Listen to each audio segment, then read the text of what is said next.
Thank you. Hi, Rod. What's up, pop culture?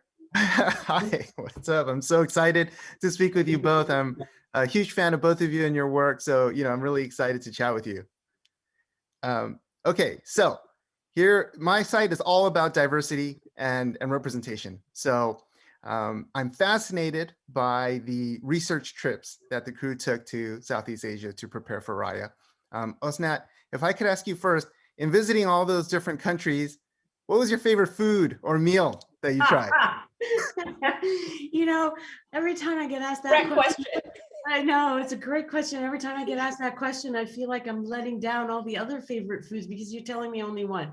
But if it is one, it is going to have to be the chili crab I had in Singapore because I'm yearning for that chili crab right now.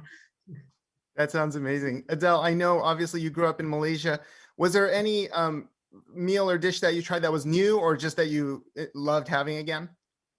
Loved having tried that was new lately, dude. I'm Malaysian. I'm going to be able to talk about food for 2 days straight. Okay, but I have to say, like the wonderful thing about food and this movie is that if you've watched it, there is food throughout it, and it is such a reflection not just of me and my co-writer Kui Gwen, but there were so many people in the story team, visual development, animation, who either grew up in Southeast Asia or had Southeast Asian roots. And so the moment, and they were already in the Disney system. So when we had Raya, everybody was really excited. And when we'd script pages with food, the story artists were clamoring to do it. And when you see the boards, they're lovingly colored. They're just like wafts of like fumes coming up. They were really sort of like love letters of like food art to the culture. But to your big point of what's my favorite dish will always be my grandmother's asam laksa, which is like it's like a laksa. There's some curry elements. It's but it's very straights.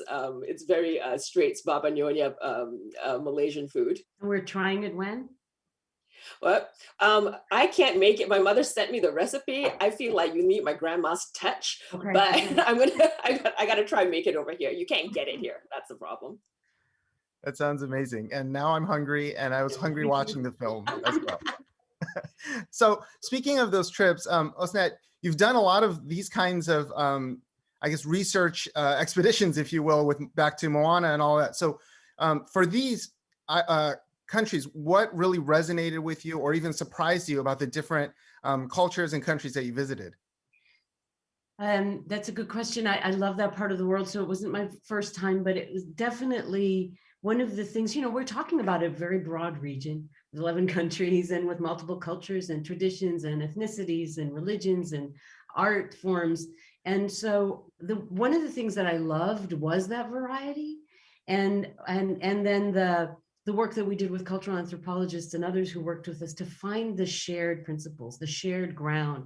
And one of the things that excited us the most on the first research trip was, before that, we'd been talking about what it is we want to tell a story about. And it was clear to us that what we see around us in the world, this divisiveness, the differences being used against each other, was not the way forward. That we all have to work together, and we have to figure out a way to do that without losing who we are, come together. Which sounds like a simple idea, but then when you delve deeper, you start thinking about what it takes. And then we go to Southeast Asia, to a number of countries in Southeast Asia. And one of the things that struck us so much and straight to the heart was the sense of community of, within each country, there's multiple cultures and languages and ethnicities, and yet people work together. The we is really important, and everybody really dedicates themselves to it. So we came back and decided that we were going to ground the inspiration of the film in Southeast Asia. And that was when we kind of opened the floodgates of the beautiful art and fabric and the people we met and the patterning and the colors, and of course the food. Right. And Adele, of course, that's all of that is part of your life and everything you grew up, in. And so in joining this project, and what did you want to make sure that you communicated about Southeast Asia and your background in the story of Raya? For me and the filmmakers, it really came from a big place of joy that I've been working in Hollywood for like almost 20 years now. And I've never really been able to, I've had to park this Southeast Asian side of me in a box somewhere, not because I'm not proud of it and love it dearly. It's just that there was never space for it. And in this one, not only was there space for it, it really was the central inspiration. And the exciting thing for me was that, again, I wasn't the only Southeast Asian person on the project. Crazy. And so there were so many things, we had our cultural trust, but also for a lot of us, it came from not just research or, looking at our histories, but how we grew up in, how the food looks on the table, how, children relate to their parents. And so part of it was also a learning experience for me because, you grow up in Southeast Asia, but you don't necessarily know that much about your neighboring countries.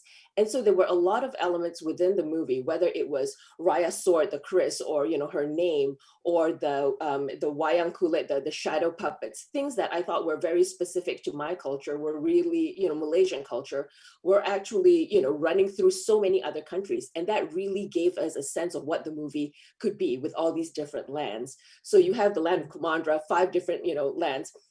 But they are all related, much in the way that a lot of the countries in Southeast Asia feel related.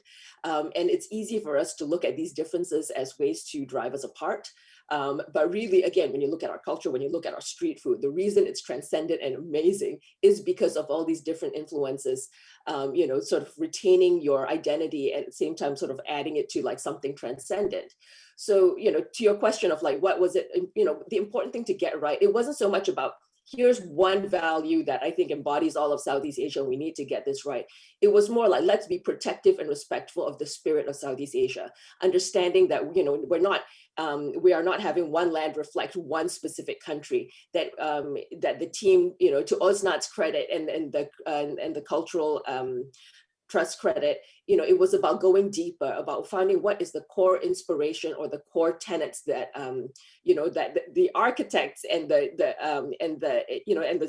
storytellers of Southeast Asia held to heart when they were coming out with all these epic, amazing, stories.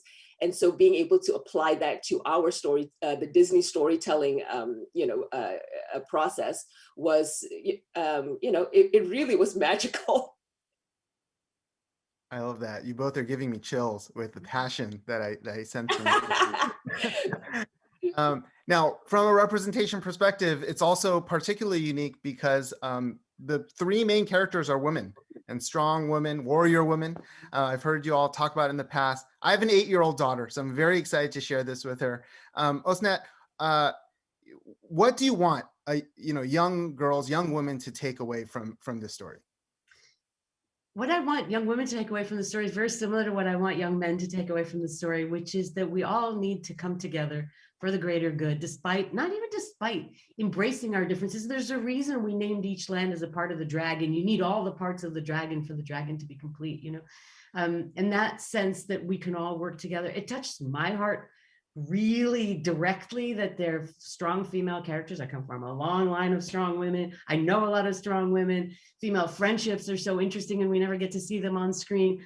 I want everybody to see themselves on the screen, because the truth is we all need to take the first step of trust in each other. And we're not going to know it's going to work out, and it might not the first time, but we have to keep doing that for the greater good. So that's what I want to have happen. And I also want every little kid, anywhere they are, to know that their story is important and their story counts and it's worth telling. So tell it.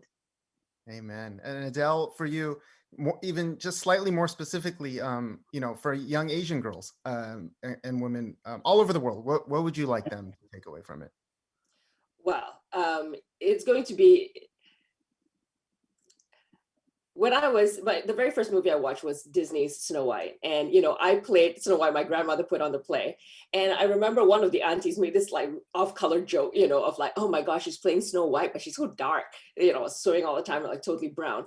And that really has an effect on you. And I think it has an effect on little girls everywhere in the world who don't look like what they think a traditional, a heroine of a big Western movie looks like.